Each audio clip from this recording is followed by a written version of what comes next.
En la última década y media se ha vuelto sumamente fácil obtener lo que uno busca con tan solo darle a unas cuantas teclas en el teclado. Gracias al Internet, uno puede usar una computadora para cambiar la realidad sin dificultad. Solo pon unas palabras en un motor de búsqueda y tienes una abundancia de información a tu disposición. Ha llegado al punto de que es difícil imaginar la vida sin semejante herramienta. Pero si vamos una generación hacia atrás, cuando las palabras streaming y torrent solo se usaban en conversaciones sobre el agua, la gente se intercambiaba software cara a cara en reuniones. Se daban juegos y aplicaciones en disquetes de 5, 25 pulgadas, las cuales tenían sus títulos escritos con Sharpie. Aunque claro, la mayoría de esas reuniones eran para que ciertos individuos ahorrativos y con mentalidad comunitaria se intercambiaran juegos populares como King's Quest y Maniac Mansion. Sin embargo, sí hubo algunos programadores talentosos que diseñaban autónomamente sus propios juegos para luego compartirlos. Aquellos que recibían esos juegos seguían compartiéndolos con otros, y si uno de esos juegos estaba bien hecho, llegaba a difundirse por todo el país. Hasta se puede decir que estos tipos de repartimientos en los 80 eran prácticamente el equivalente a los vídeos virales de hoy día. Pero el juego del cual les hablaré hoy nunca logró difundirse de esa manera. Solo fue repartido por la bahía de San Francisco. Ese juego se llamaba Luna Pálida. Ya no existen copias, y cualquier computadora que alguna vez tenía instalado ese juego no es nada más que chatarra enterrada bajo capas de basura y poliestireno. La razón por ello es el hecho de que el juego contenía varios aspectos abstrusos en su diseño. Luna Pálida era un juego de aventura conversacional, como Sorco del Urking Horror. Apareció en un tiempo donde tal género ya no tenía mucha popularidad. Al iniciar el juego, se presentaba una pantalla totalmente negra, salvo por unas cuantas líneas de texto. Te encuentras en una habitación oscura. La luz de la luna brilla por la ventana. Hay oro en la esquina, justo al lado de una pala y una soga. Hay una puerta hacia el este. Comandos. Y así comienza el juego, el cual fue descrito una vez como enigmático, sin sentido y totalmente injugable por un escritor de una revista ya descontinuada. Las únicas órdenes aceptables eran tomar oro, tomar pala, tomar soga, abrir puerta e ir al este. Una vez entrados esas órdenes, se presentaba al jugador lo siguiente. Toma tu recompensa. Luna Pálida te sonríe. Te encuentras en un bosque. Hay caminos que van hacia el norte, oeste y este. Comandos. Lo que frustró a los pocos que jugaron a este juego fue su inestabilidad desde la segunda pantalla. El juego solo aceptaba una de las 3 direcciones ofrecidas. En este caso, si se indicaba que se vaya a cualquier dirección que no sea el norte, la computadora del usuario se colgaría, requiriendo que se apague para luego encenderla nuevamente. Y todas las pantallas que aparecían después de esa repetían el mismo texto, la única diferencia siendo las direcciones ofrecidas. Los comandos típicos de los juegos de aventura conversacionales no parecían hacer nada. Las únicas órdenes aceptables, además de los de movimiento, eran usar oro, el cual presentaba el siguiente mensaje. Aquí no. Usar pala, el cual presentaba. Ahora no. Y usar soga, el cual presentaba. Ya has utilizado eso. La mayoría de los que jugaron al juego lograron pasar unas cuantas pantallas antes de botar el disquete por la frustración que causaba reiniciar el sistema constantemente. Sin embargo, hay un aspecto del mundo de las computadoras que siempre, sin importar la época, sobresale. Hay personas que simplemente tienen demasiado tiempo libre. Un joven llamado Michael Nevins decidió persistir con el juego para ver qué había al final de Luna Pálida. Después de reiniciar la computadora 35 veces durante un período de 5 horas, Nevins logró alcanzar un mensaje distinto. Luna Pálida sonríe ampliamente. No hay más caminos. Luna Pálida sonríe ampliamente. El suelo está hablando. Luna Pálida sonríe ampliamente. Aquí. Comandos. Pasó otra hora antes de que Nevins descubriera la combinación correcta de comandos. Cavar hoyo, colocar oro y tapar hoyo. Al escribir esas órdenes, salía un último mensaje. Felicitaciones. 40, 242, 48. 121, 4434. Después de eso, el juego no aceptaba más órdenes, y el usuario tenía que reiniciar la computadora una última vez. Luego de pensarlo por un rato, Nevins llegó a la conclusión de que los números eran coordenadas de latitud y longitud, las cuales llevaban a un bosque extenso localizado en el Parque Nacional Volcánico Lassen. Ya que él tenía más tiempo libre que juicio, decidió ir allí, determinado a descubrir qué secreto aguardaba Luna Pálida. Al siguiente día, él fue al bosque armado con un mapa, una brújula y una pala. Notó cómo el camino que tomaba seguía las mismas direcciones que él tomó en el juego, y a pesar de que inicialmente tenía sus dudas, esa similitud confirmó sus sospechas de que al final de esta aventura se iba a encontrar con el tesoro enterrado de un excéntrico. Ya cansado de buscar las coordenadas, Nevins se alegró cuando se tropezó con una superficie desnivelada. Ya que estaba tan emocionado cuando desenterró ese tesoro, se quedó un poco más que sorprendido cuando vio la cabeza de una mujer rubia en un estado avanzado de descomposición.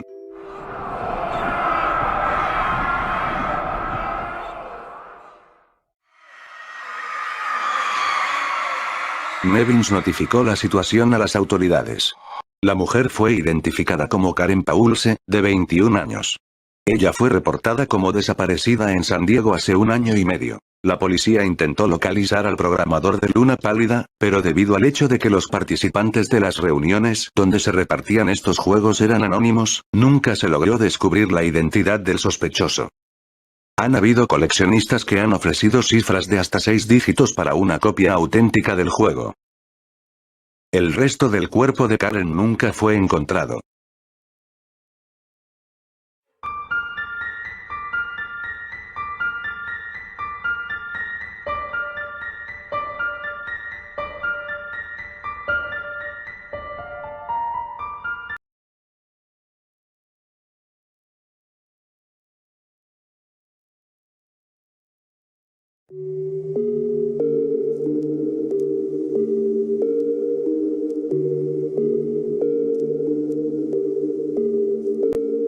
¿Alguno de ustedes recuerda las viejas caricaturas de Mickey Mouse de la década de los 30?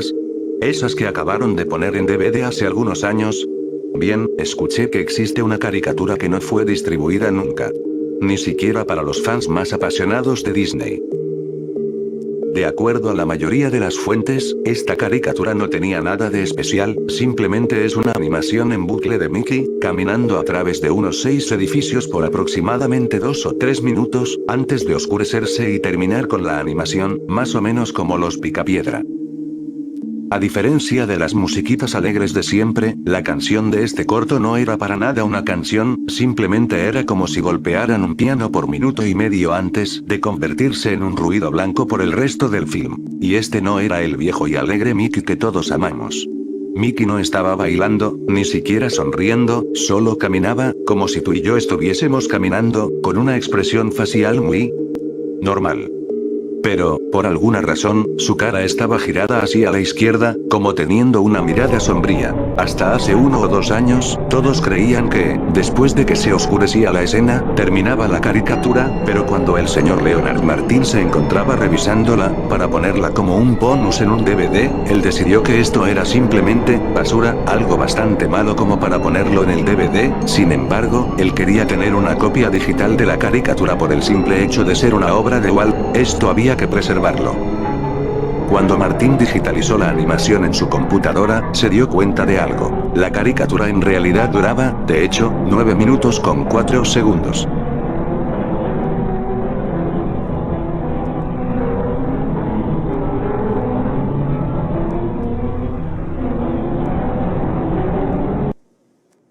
Después de desvanecerse en negro, se quedaba así hasta el minuto 6. Luego, regresaba a Mickey caminando, y el sonido era diferente esta vez, como un murmullo, no era una lengua, sino más bien, un grito gutural. Mientras el ruido se hace más indistinguible y fuerte en el siguiente minuto, la imagen se empieza a descomponer, la banqueta empieza a ir en direcciones que parecen imposibles, basándonos en el caminado de Mickey. La sombría cara del ratón, lentamente se convierte en una sonrisa aterradora. En el minuto 7, los murmullos se convierten en gritos escalofriantes, de esos que te duelen de solo escucharlos. Los gritos se vuelven tan fuertes, que Martín tuvo que bajar el volumen. La imagen se pone cada vez más y más oscura, con colores que eran imposibles en aquellos años, la cara de Mickey empieza a derrumbarse, sus ojos rodaron hasta el fondo de su barbilla como si fueran canicas, y su perturbadora y enorme sonrisa apuntaba hacia arriba, al lado izquierdo de su cara, que se llenaba de arrugas, y su nariz se torcía, los edificios se convertían en escombros en llamas, flotando en el aire, y la acera seguía en lados imposibles, navegando en direcciones extrañas. El señor Martín quedó perturbado con esto y pausó el corto antes de salir de la habitación, enviando a un empleado para que terminara de ver el video y tomara nota de todo lo que pasara, hasta el último segundo, para que inmediatamente después, guardara el disco en la caja fuerte.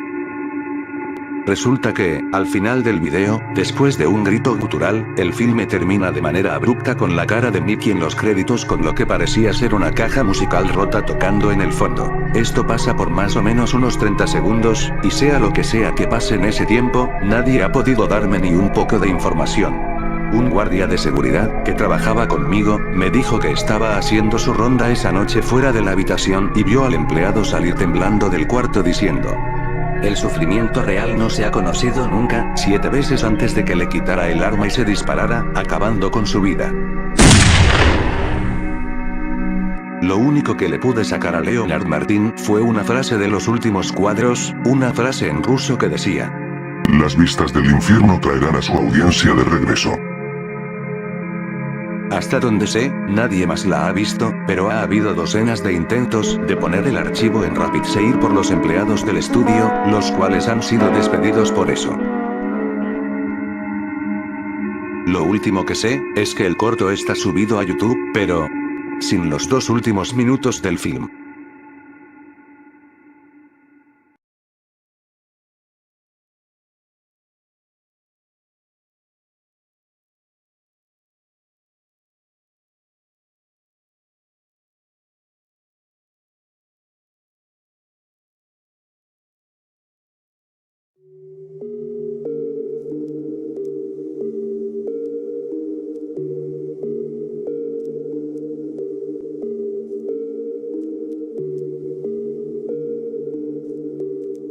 Alguno de ustedes pueden haber oído que la gigantesca corporación Disney es responsable de al menos un verdadero pueblo fantasma. Disney construyó el complejo de la Isla del Tesoro en el Backers Bay en las Bahamas. No comenzó como un pueblo fantasma. Los cruceros de Disney de hecho paraban en el complejo y dejaban turistas allí para que se relajaran con todos los lujos. Esto es un hecho. Búscalo tú mismo. Disney gastó $30 millones en el lugar, sí, $30 millones. Luego simplemente, lo dejaron a su suerte, totalmente abandonado. Disney culpó a las aguas someras.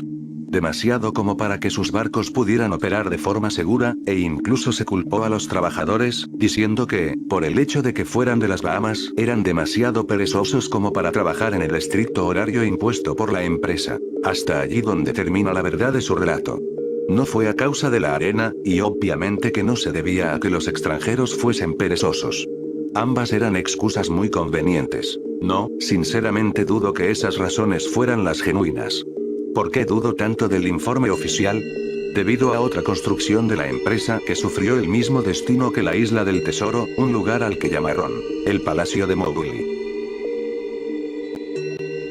Cerca de la ciudad costera de Isla Esmeralda, en Carolina del Norte, Disney comenzó la construcción del Palacio de Mowgli a finales de los años 90.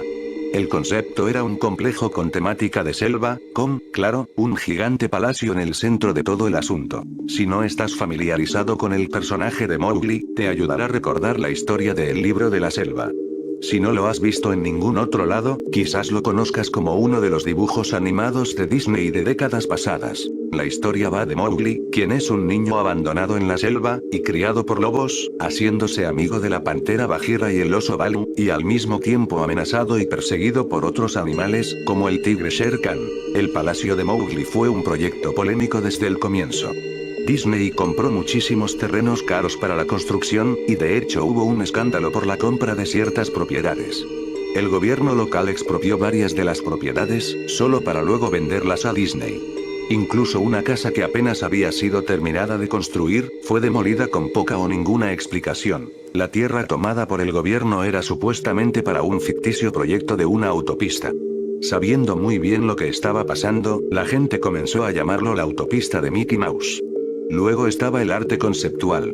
Un grupo de ejecutivos de la compañía Disney organizó una reunión en la ciudad. Tenían la intención de convencer a todos de lo lucrativo que este proyecto sería para todos. Cuando les mostraron el arte conceptual, ese palacio indio gigantesco, rodeado de selva, cuyo personal sería hombres y mujeres de piel oscura en taparrabos, y con equipos tribales para atender a la clientela. Bueno, basta con decir que a ninguno le gustó la idea. Estamos hablando de un gran palacio indio, selva y hombres en taparrabos. Y ubicado no solo en el centro de un área relativamente adinerada, sino también en un lugar algo xenofóbico del sur de los Estados Unidos. Era una mezcla muy cuestionable en ese momento de la historia. Un miembro de la multitud intentó asaltar el escenario, pero fue contenido rápidamente por los guardias de seguridad luego de haber roto uno de los carteles de la presentación con su rodilla. Disney tomó esa comunidad y esencialmente la partió al medio a su vez. Las casas fueron arrasadas, el terreno fue limpiado y no había una maldita cosa que alguien pudiera hacer o decir al respecto. La televisión y periódicos locales estaban en contra de la construcción al principio, pero alguna demencial conexión entre el grupo mediático de Disney y los medios locales hizo que las opiniones se volvieran completamente opuestas a las iniciales. Todos tenían que tener, sí o sí, una opinión positiva sobre el parque. Así como Disney había gastado esos millones en la Isla del Tesoro en las Bahamas para luego abandonarlo, ocurrió lo mismo con el Palacio de Mowgli. La construcción se completó. El complejo de hecho tuvo huéspedes. Las comunidades de los alrededores se inundaron del tráfico y las molestias habituales asociadas con la afluencia de turistas perdidos y furiosos. Luego todo dejó de funcionar. Disney lo cerró y nadie sabía qué diablos pensar. Pero estaban bastante contentos por ello. La pérdida de Disney fue muy divertida y maravillosa para un gran grupo de personas que no querían este lugar desde el comienzo. Sinceramente, no volví a pensar en el lugar después de enterarme de que había cerrado, hace más de una década. Yo vivo tal vez a 4 horas de Isla Esmeralda, así que realmente solo escuché los rumores y nunca me enteré de nada personalmente. Después leí un artículo sobre alguien que había explorado el complejo de la Isla del Tesoro y publicado un blog entero sobre todas las locuras que había encontrado allí. Cosas que habían sido simplemente abandonadas. Cosas destrozadas, pintarrajeadas, probablemente arruinadas por los ex empleados descontentos por haber perdido sus empleos. Demonios, los residentes locales de toda esa área probablemente habían querido participar en la destrucción del lugar. La gente allí se sentía tan enfadada por la Isla del Tesoro como la gente de Isla Esmeralda por el Palacio de Mowgli. Además, había rumores de que Disney había liberado los animales de su acuario en las aguas locales cuando cerraron, incluyendo tiburones. ¿Quién no querría darle unos golpes a la mercancía después de eso? Bueno, a lo que voy es que este blog sobre la Isla del Tesoro me hizo pensar. A pesar de que habían pasado muchos años desde su cierre, me figuré que sería genial hacer algo de exploración urbana en el Palacio de Mowgli. Tomar algunas fotografías, escribir sobre mi experiencia y probablemente ver si había algo que podía llevarme a casa como recuerdo. No voy a decir que no perdí tiempo en dirigirme allí, porque sinceramente me tomó un año, después de haber encontrado el artículo sobre la Isla del Tesoro, ir a Isla Esmeralda no era tarea fácil. En el transcurso de ese año, hice mucha investigación acerca del complejo del palacio, o mejor dicho, lo intenté. Naturalmente, ningún sitio o fuente oficial de Disney mencionaba el lugar. Se habían encargado de borrar todo rastro de la existencia de este. Aún más extraño, sin embargo, era que aparentemente a nadie antes de mí se le había ocurrido escribir un blog sobre el lugar o siquiera publicar una foto. Ninguno de los canales de televisión locales o los sitios de periódicos tenían una palabra sobre el lugar, aunque era de esperarse si todos habían sido manipulados por Disney. No iban a aclamar esa situación vergonzosa, ¿verdad? Recientemente, me he enterado de que las corporaciones pueden solicitar a Google, por ejemplo, eliminar enlaces de los resultados de búsqueda, básicamente sin una buena razón. Pensándolo bien, es probable no que nadie hablara del complejo, sino que sus palabras hubieran sido hechas inaccesibles. Así que al final casi no pude encontrar el lugar. Todo lo que tenía para guiarme era un viejísimo mapa que había recibido por correo en los años 90. Era un artículo promocional enviado a personas que habían estado recientemente en Disney World, y supongo que como yo lo había visitado a inicios de los 90, eso era algo reciente entre comillas. Realmente nunca fue mi intención quedarme con el mapa. Había sido guardado junto con mis libros y cómics de mi infancia. Solo lo recordé ya cuando mi investigación llevaba meses, y aún entonces me tomó unas semanas más localizar el cesto donde mis padres lo habían metido. Pero sí encontré el lugar. Al llegar a Isla Esmeralda, los residentes locales no ayudaron, pues la mayoría eran inmigrantes que se habían mudado a la playa en los últimos años, o residentes antiguos quienes solo se burlaron de mí y me hicieron gestos groseros apenas pronunciaba dónde puedo encontrar el Palacio de... El mapa me llevó por un pasillo exterior excesivamente largo con una exuberante vegetación. Plantas tropicales fuera de control que habían invadido el área se mezclaban con la flora nativa que de hecho era propia del lugar y que había intentado reconquistar la tierra. Estaba asombrado cuando llegué a las puertas frontales del complejo. Tremendas, monolíticas puertas de madera, las cuales parecían haber sido cortadas de secuoyas gigantes. La puerta había sido agujereada en varios puntos por pájaros carpinteros y carcomida en la base por insectos roedores. Colgando de la puerta había una lámina de metal, un pedazo de chatarra, con letras garabateadas en negro. Abandonado por Disney. Claramente era obra de algún residente o un ex empleado que había querido hacer una pequeña protesta. Las puertas estaban abiertas lo suficiente como para atravesarlas a pie, pero no conduciendo, por lo que tomé mi cámara digital y el mapa, cuya cara posterior mostraba un esquema del complejo, bajé de mi auto y me puse en camino. Los jardines interiores del lugar estaban tan desbordados de vegetación como la entrada. Había palmeras descuidadas y andrajosas entre montones de sus propios cocos. Similarmente se erguían bananos por sobre sus propios desechos apestosos e infestados de bichos. Había una especie de enfrentamiento entre el orden y el caos, habiendo filas cuidadosamente plantadas de flores perennes mezcladas con repulsivas hierbas altas y hongos apestosos y ennegrecidos. Todo lo que quedaba de las estructuras al aire libre era madera rota y podrida y varios pedazos carbonizados de material no identificable. Lo que probablemente había sido un puesto de información o un bar al aire libre ahora era una mera pila de escombros surtida, hecha añicos por vandalismo y devastado por el clima. Lo más interesante en los jardines era una estatua de Baloo, el oso del libro de la selva, que se situaba en una especie de patio enfrente del edificio principal. Estaba congelado dando un saludo jovial hacia nadie, mirando al espacio vacío con una sonrisa tonta y dientuda, con franjas extensas de su entre comillas, pelaje cubiertas de excrementos de pájaro y enredaderas que rodeaban su plataforma. Me acerqué al edificio principal, el palacio, solo para encontrar su parte exterior cubierta de grafitis donde la pintura original no se había descascarado. La entrada no solo estaba abierta, las puertas habían sido removidas de sus bisagras y robadas. Sobre las puertas, o las fauces abiertas que habían quedado en su lugar, alguien había pintado otra vez abandonado por Disney. Me gustaría poder hablar sobre todas las cosas impresionantes que vi dentro del palacio. Estatuas olvidadas, cajas registradoras abandonadas, una desarrollada sociedad secreta de vagabundos sin hogar, pero no. El interior del edificio estaba tan vacío, tan desnudo, que creo que de hecho la gente había robado hasta el moho de las paredes. Todo lo que era demasiado grande para ser robado, mostradores, escritorios, gigantescos árboles falsos, todo estaba desparramado en medio de esta caja de resonancia vacía que amplificaba cada uno de mis pasos como el lento sonido del disparar de una ametralladora. Miré el plano del edificio y me dirigí hacia todos los lugares que parecían ser de alguna manera interesantes. La cocina era como la imaginarías, un área de preparación de alimento industrial con todos los electrodomésticos y el espacio, cuyo coste no había sido una preocupación. Todas las superficies de vidrio estaban rotas, todas las puertas estaban fuera de sus bisagras, todas las superficies de metal, golpeadas y abolladas. Todo el lugar olía a orina vieja. El congelador gigante, que ya no estaba ni remotamente frío, tenían filas y filas de espacio vacío en las estanterías.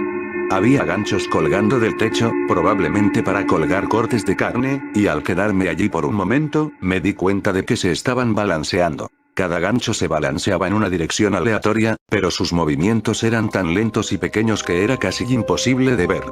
Supuse que había sido causado por mis propios pasos, así que detuve la oscilación de uno agarrándolo, con cuidado lo solté, pero en segundos comenzó a moverse nuevamente. Los baños estaban prácticamente en el mismo estado que el resto del lugar. Al igual que el complejo de la isla del tesoro, alguien había destrozado metódicamente cada inodoro de porcelana con cocos y otros implementos. Había alrededor de 1,5 centímetros de agua rancia, maloliente y estancada en el piso, así que no me quedé allí mucho tiempo. Lo curioso es que los retretes y los lavabos, y los bidés en el baño de damas, sí, entré ahí, todos goteaban, tenían filtraciones, o simplemente el agua corría libremente.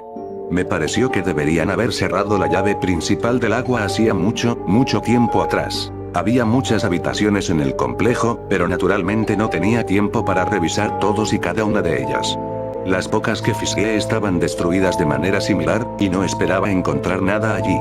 Creí que había una televisión o una radio en una habitación, ya que realmente creí escuchar una débil conversación proveniente de ella. A pesar de que era como un susurro, probablemente mi propia respiración resonando en el silencio, o simplemente otro caso en que el sonido del fluir del agua jugaba una mala pasada en mi mente, así es como sonaba. Voz 1. Yo no me lo creía. Voz 2. Respuesta corta y confusa. Voz 1. Yo no lo sabía. Yo no lo sabía. Voz 2. Tu padre te lo dijo. Voz 1. Respuesta confusa, o posiblemente solo llanto. Lo sé, suena ridículo. Solo estoy narrando lo que viví, la razón por la que pensé que podría haber habido una pérdida o corriente en esa habitación, o peor, vagabundos que se habían refugiado allí y que probablemente me habrían apuñalado. Ya habiendo vuelto a la puerta principal del palacio, pensé que no había encontrado nada que valiera la pena y que había ido en vano.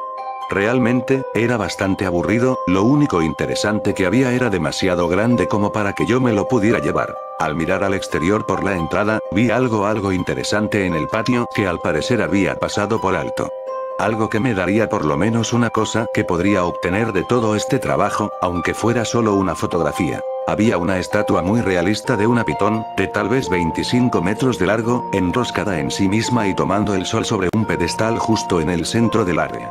Era casi la hora del atardecer, por lo que la luz daba sobre el objeto de manera perfecta para una fotografía. Me acerqué a la pitón y tomé una foto.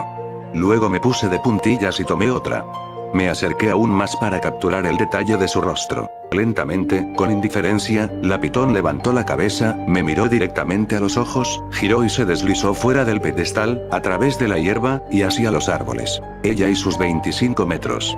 Su cabeza desapareció en el bosque incluso antes de que su cola hubiera dejado el entre comillas solarium.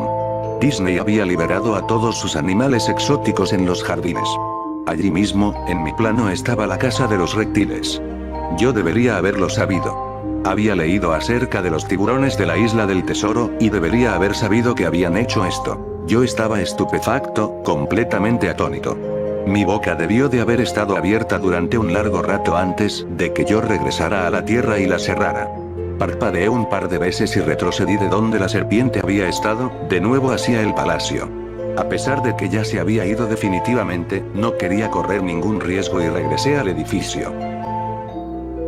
De pronto, empecé a sentirme observado, alumbré con el flash de la cámara hacia arriba, temiendo que alguien o algo me estuviera observando, como era de esperarse, no había nadie más que yo en el lugar. Tomé unas cuantas respiraciones profundas, me abofeteé a mí mismo para volver en mí después de eso. Busqué un lugar para sentarme, ya que mis piernas se sentían como si fueran de gelatina a esta altura.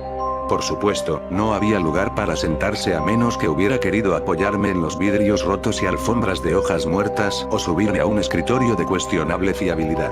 Yo había visto unas escaleras cerca del vestíbulo del palacio y decidí ir a sentarme allí hasta que me sintiera mejor. La escalera estaba lo suficientemente alejada del frente del edificio, por lo que estaba relativamente limpia, salvo por una sorprendente acumulación de polvo.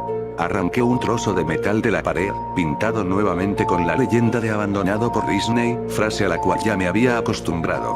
Coloqué el trozo en la escalera y me senté sobre él para al menos mantenerme algo limpio. Me di cuenta de algo. La escalera se dirigía hacia abajo, por debajo del nivel del suelo. Usando el flash de la cámara como una especie de linterna improvisada, vi que los escalones terminaban en una puerta de malla metálica con un candado. Un letrero en la puerta, un verdadero letrero, decía solo personajes. Gracias. Esto me animó un poco, por dos razones. 1. Un área exclusiva para personajes sin duda habría tenido cosas interesantes en el pasado. 2. El candado estaba todavía en su lugar. Nadie había ido allí abajo. Ni los vándalos, ni los saqueadores, nadie. Este era el único lugar que realmente podría explorar y en el que tal vez encontraría algo interesante que fotografiar o robar descaradamente. Yo había llegado al palacio básicamente con la idea de que estaría bien tomar lo que quisiera porque, ya sabes, está abandonado. No tomó mucho esfuerzo violentar el candado. Bueno, en realidad no fue así. Lo que no tomó mucho esfuerzo fue violentar la placa de metal a la que el candado estaba enganchado. El tiempo y el deterioro habían hecho casi todo el trabajo por mí, y pude doblar la placa metálica lo suficiente como para sacar los tornillos de la pared, algo que aparentemente a nadie más se le había ocurrido, o no había podido hacerlo entonces. Decidí seguir usando el flash de la cámara como linterna y me adentré en el recinto. El área exclusiva para personajes fue un cambio sorprendente y muy grato con respecto al resto del edificio que había visto. Para empezar, una de cada 2 o 3 de las luces fluorescentes del techo funcionaban, aunque parpadeaban y se atenuaban esporádicamente. Además, nada había sido robado o roto, más allá de que el tiempo y la exposición al aire se hacían notar. Había mesas con blocs de notas y bolígrafos, había relojes, incluso un reloj de fichar en la pared con tarjetas marcadas y todo. Había sillas esparcidas por ahí y había incluso una pequeña sala de descanso con un televisor viejo que mostraba estática y comida y bebida podridas ya hacía mucho tiempo sobre los mostradores. Era como una de esas películas post-apocalípticas donde todo queda como estaba en el momento de la evacuación. A medida que caminaba por los pasillos laberínticos subterráneos del área exclusiva para personajes, las cosas solo se hacían más y más interesantes. Avanzando, se veían escritorios y mesas derribados, papeles esparcidos y casi fundidos con el suelo húmedo, y una gran alfombra de moho que lentamente estaba adueñándose del verdadero tapiz carmesí en putrefacción. Todo era algo fofo. Cualquier cosa de madera se desintegraba cuando le aplicaba apenas la más mínima fuerza, y prendas de vestir colgadas de ganchos en una de las habitaciones simplemente se deshacían en hilachas húmedas si intentaba descolgarlas. Una cosa que me molestaba era que la luz era cada vez más escasa y menos fiable cuanto más me adentraba en las frías, húmedas y asfixiantes profundidades del lugar. Seguía caminando, cada vez encontraba más y más utilería abandonada, como trajes aún dentro de las bolsas, pero en ese oscuro lugar, hasta ahora, no había nada que me interesara llevarme a casa. Todo se volvía más oscuro, tenía miedo de 2 cosas, la primera, que tal vez hubiera a alguien en el lugar conmigo, y que me saltara de repente y me atacara, la segunda, y más probable, es que me descubrieran las autoridades y acabara teniendo serios problemas con la ley al infiltrarme en el parque. Finalmente, llegué a una puerta de rayas negras y amarillas con las palabras preparación de personajes 1 estarcida semilla. La puerta no se abría al principio. Asumí que ahí era probablemente donde se guardaban los disfraces, y sin duda quería una fotografía de ese desastre retorcido y apestoso. Por más que lo intentara desde varios ángulos y con varios trucos, la puerta no se movía, por lo menos, hasta que me di por vencido y comencé a alejarme. Fue entonces cuando se oyó un leve chasquido y la puerta se abrió lentamente con un chirrido. En el interior, la habitación estaba completamente a oscuras.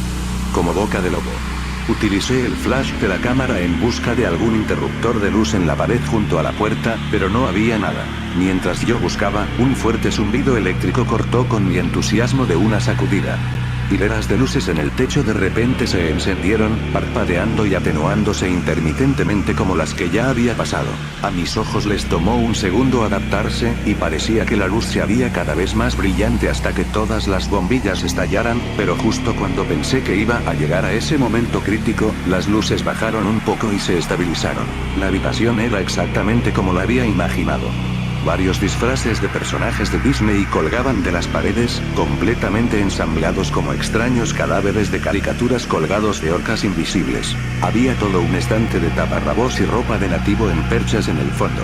Lo que me pareció extraño, y de lo cual quería fotografiar de inmediato, era un disfraz de Mickey Mouse en el centro de la habitación. A diferencia de los otros disfraces, este estaba tendido de espaldas en el centro del piso como una víctima de un asesinato.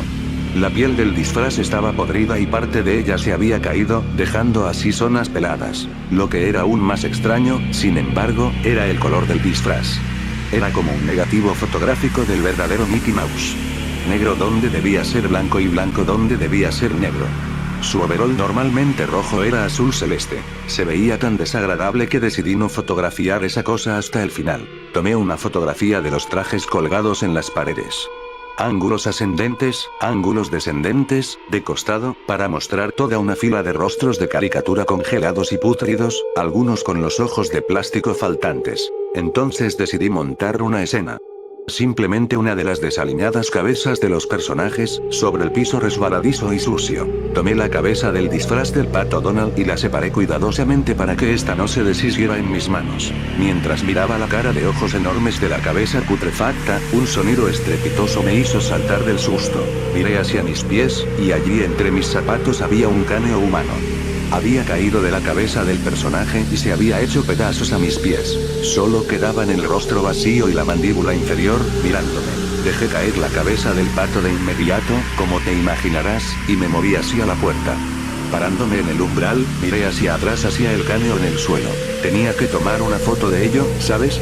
Tenía que hacerlo, por un número de razones que pueden sonar tontas, pero solo si no piensas bien en ello. Iba a necesitar una prueba de lo sucedido, sobre todo si Disney de alguna manera haría desaparecer todo esto. No tenía ninguna duda en mi mente, desde el principio, de que incluso si había sido solo una negligencia brutal, Disney era responsable por esto. Pero fue aquí, donde comenzó el verdadero horror.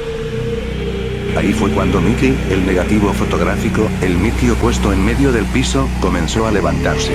Primero sentándose, luego poniéndose de pie, el disfraz de Mickey Mouse, o quien quiera que estaba dentro de él, se quedó en el centro de la habitación, su rostro falso mirándome fijamente mientras yo balbuceaba. No, no, no, no. Una y otra vez. Con las manos temblorosas, el corazón latiendo violentamente, y las piernas que nuevamente se sentían como de gelatina, me las arreglé para levantar la cámara y apuntarla a la criatura que en ese momento me examinaba silenciosamente. La pantalla de la cámara digital mostraba solo píxeles muertos en la forma de la cosa.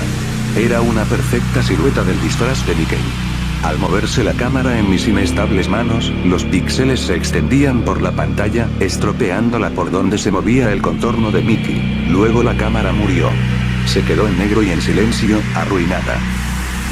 Alcé mis ojos una vez más hacia el disfraz de Mickey Mouse. Oye, Dijo en una voz baja, pervertida, pero perfectamente lograda voz de Mickey Mouse. ¿quieres ver cómo me quito la cabeza? Empezó a tirar de su propia cabeza, con sus torpes dedos enguantados alrededor de su cuello con movimientos impacientes, arañando, similares a los de un hombre herido tratando de zafarse de las fauces de un depredador. Al hundirse sus dedos en el cuello, tanta sangre espesa, grumosa y amarillenta. Me di vuelta al oír un escalofriante desgarro de tela y carne, solo me importaba largarme de allí. Por encima del umbral de la habitación, vi un último mensaje arañado en el metal con hueso o uñas. Sonaba como una despedida. El letrero rezaba la frase: abandonado por Dios. No aguanté más y comencé a gritar con toda la fuerza de mis pulmones. Empecé a correr lo más rápido que pude, mientras las lágrimas comenzaban a salir de mis ojos, sintiendo que esa cosa me estaba persiguiendo. Salí del oscuro y apestoso lugar, y tenía que guiarme por la luz de la luna, hasta que finalmente, logré escapar del parque. Volteé mi cabeza hacia dentro del parque, al parecer, el Mickey negativo, o la cosa que estuviera dentro de ese maldito traje, no me siguió. No quería seguir allí, subí a mi auto y me fui a toda velocidad. Nunca pude sacar las fotos de la cámara. Nunca escribí la entrada de blog sobre el tema. Después de salir corriendo del lugar, salvando mi cordura y probablemente mi vida, supe por qué Disney no quería que nadie supiera de este lugar. No querían que nadie como yo entrara. No querían que nada como eso saliera.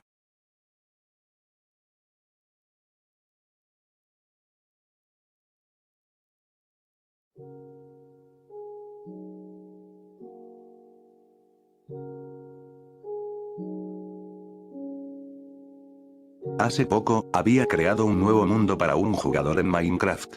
Todo era normal al principio, cuando comencé a talar árboles para fabricar una mesa de trabajo. Estuve bastantes horas jugando, construyendo mi mundo, eran casi las 11 p.m., y de un momento para el otro, me di cuenta de que algo se movía entre la densa niebla. Tengo un ordenador muy lento, así que tengo que jugar con una pequeña distancia de renderizado. Pensé que era una vaca, por lo que le seguí, esperando conseguir un poco de cuero para una armadura. Sin embargo, no era una vaca. Mirando hacia atrás, observé otro personaje con la apariencia predeterminada, pero sus ojos estaban en blanco. No hizo nada, solo se quedó quieto, mirándome fijamente. No vi ningún nombre sobre él y revisé 2 veces para asegurarme de que no estaba en el modo multijugador. No se quedó mucho tiempo, él me miró y rápidamente corrió hacia la mierda. Lo perseguí cuidadosamente por curiosidad, pero ya se había ido.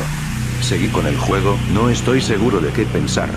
Conforme exploraba el mundo, veía cosas que parecían fuera de lugar para lo que un generador de mapas aleatorios podía hacer. Túneles de 2x2 en las rocas, pequeñas pirámides perfectas hechas de arena en el océano, y un montón de árboles con todas sus hojas cortadas.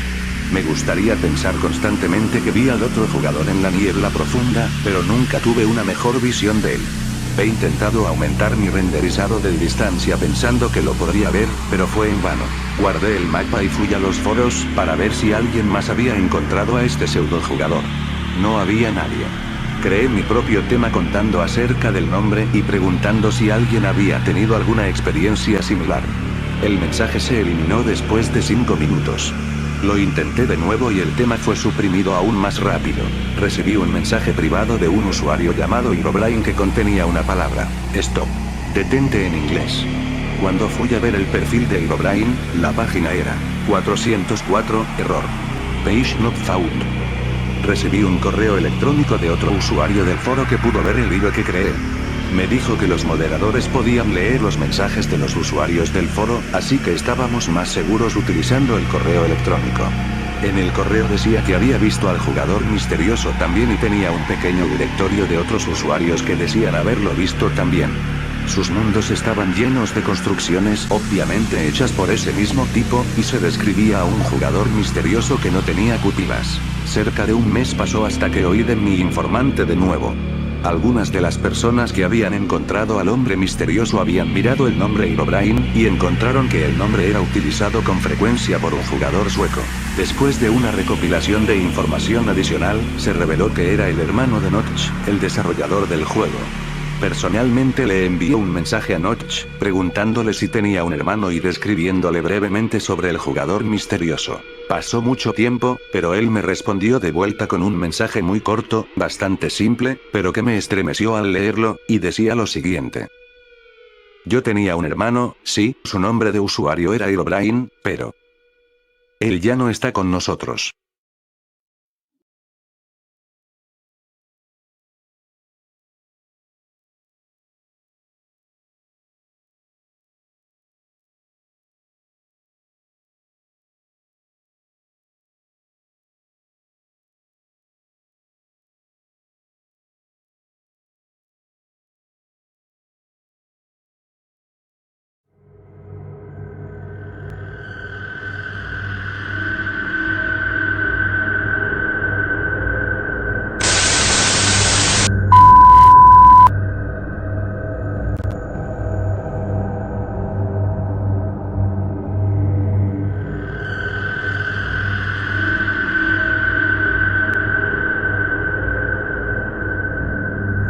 En el otoño de 1987, el canal de noticias local WSB Televisión 2 de Atlanta, Georgia, buscaba una forma de rellenar un hueco en su programación del domingo por la mañana.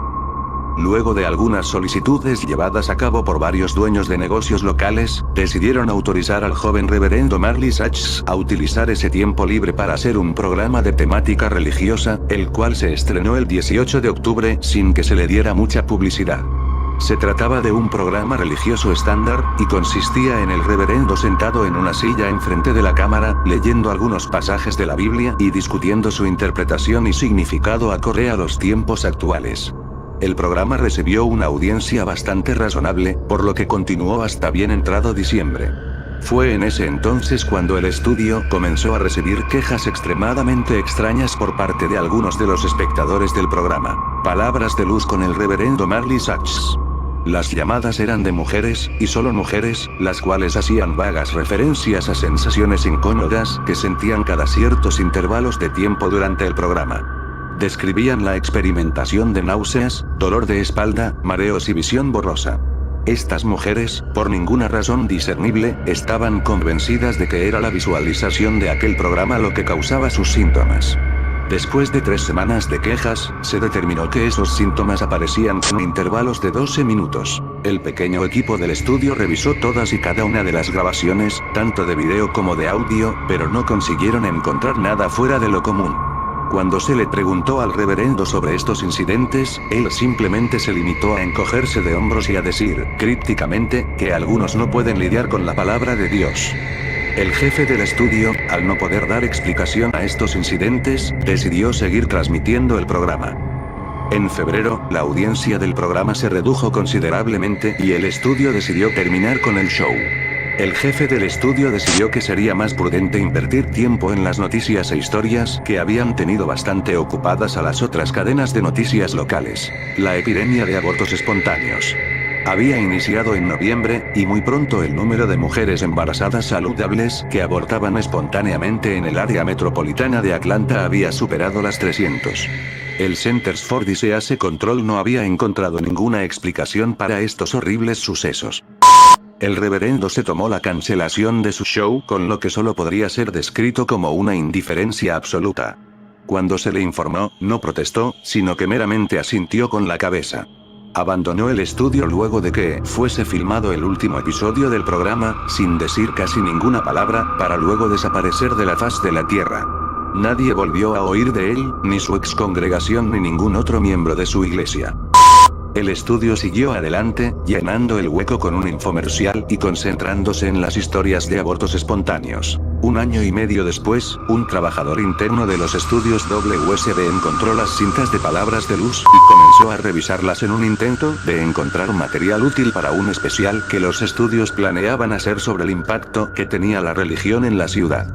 La epidemia de abortos espontáneos, ahora conocida como incidente de Atlanta en los círculos médicos, había terminado 3 meses después de la cancelación del programa, y su recuerdo ya comenzaba a extinguirse de la conciencia pública. Mientras el interno revisaba las cintas, hizo un accidental y perturbador descubrimiento. Mientras trataba de detener una grabación a los 10 minutos con 45 segundos, atascó el botón para adelantar por accidente. Mientras las imágenes pasaban, intentó soltar el botón haciendo palanca con un destornillador. Una vez que tuvo éxito, la cinta se detuvo en el minuto 32 con un segundo. Casi se cayó de su silla cuando vio la imagen que aparecía congelada en la pantalla. La imagen de una cabeza putrefacta llenando todo el cuadro. Después de componerse, se movió unos cuadros hacia atrás, y luego otros hacia adelante. Se dio cuenta de que su mente no le estaba jugando trucos. Continuó por el resto de la grabación y descubrió que la misma imagen aparecía cada 12 minutos. Creyendo que se trataba de una broma para el chico nuevo, le mostró las grabaciones al técnico. El técnico se mostró tan perplejo como él. Nadie había tocado las cintas desde la cancelación del show. Después de que los estudios cerraran por la noche, el interno convenció al técnico de que le ayudara revisando el resto de las grabaciones. Descubrieron que todos los otros episodios presentaban la misma horrenda anomalía. También descubrieron que a medida que el show progresaba la imagen se hacía más desagradable, viendo cómo gusanos se comían la carne suelta y la piel y cabellos parecían caerse de forma exponencial. El técnico indicó al interno que lo que ellos veían era técnicamente imposible, ya que los vídeos en sí no mostraban signos de haber sido unidos, y él mismo había estado presente en la filmación de todos y cada uno de los episodios, por lo que sabía que no podría haber habido ningún momento en donde la imagen hubiese sido insertada. Todo esto fue presentado al jefe del estudio quien, temiendo las reacciones que provocaría el poner aquello en el aire, ordenó la destrucción de todas las cintas. Les dijo al interno y al técnico que él no tenía ningún interés en saber qué era lo que estaba pasando, sino que cubrir sus traseros colectivos era lo único importante ahora. Ordenó al interno y al técnico que no mencionaran nada a nadie. El técnico continuó con su vida fácilmente, recordando el incidente como una anécdota oscura y divertida, pero el interno no lo iba a olvidar fácilmente. Antes de que las cintas fueran destruidas, hizo tantas copias como pudo de las grabaciones y se las llevó para ver si podía encontrar alguna otra cosa que iluminara el misterio del origen de las imágenes. Una semana después intentó volver a convencer al técnico de que le ayudara, diciéndole que creía haber descubierto algo aún más perturbador que las propias imágenes. Cuando las imágenes eran reproducidas juntas en orden cronológico, la boca de la cabeza decapitada parecía moverse, como si estuviese intentando formar palabras. El técnico, temiendo por su trabajo, le dijo que se deshiciera de aquellas copias y que no volviera a hablar sobre el asunto otra vez. Otra semana después, la policía respondió a una llamada del 911 hecha por una mujer mayor, de uno de los suburbios de Atlanta. Había oído unos ruidos horribles viniendo de una de las casas del vecindario, donde vivía una pareja de jóvenes. Le dijo a la operadora que la esposa estaba embarazada y que temía que algo horrible hubiese pasado. Cuando los oficiales llegaron a la escena 20 minutos después, encontraron las luces de la casa apagadas y la puerta entreabierta. Ingresaron lentamente y siguieron su camino hasta la sala de estar. En su interior encontraron a una mujer, muerta, con su abdomen abierto de un corte. La herida era irregular y había un rastro de sangre que iba desde el cuerpo hasta el sofá en el otro extremo de la habitación. Allí yacía su marido, el interno del estudio, desnudo, con el cuerpo de su moribundo hijo no nacido a sus pies. En su mano sostenía la pieza de metal oxidado que había usado para destripar a su esposa. La televisión estaba encendida, reproduciendo 18 segundos de la silenciosa imagen de una cabeza en descomposición modulando palabras ininteligibles. La historia que los policías cuentan hasta hoy en día dice que, mientras era llevado fuera de su casa, el interno continuó diciendo una y otra vez, entre respiros: La luz de Dios los llama.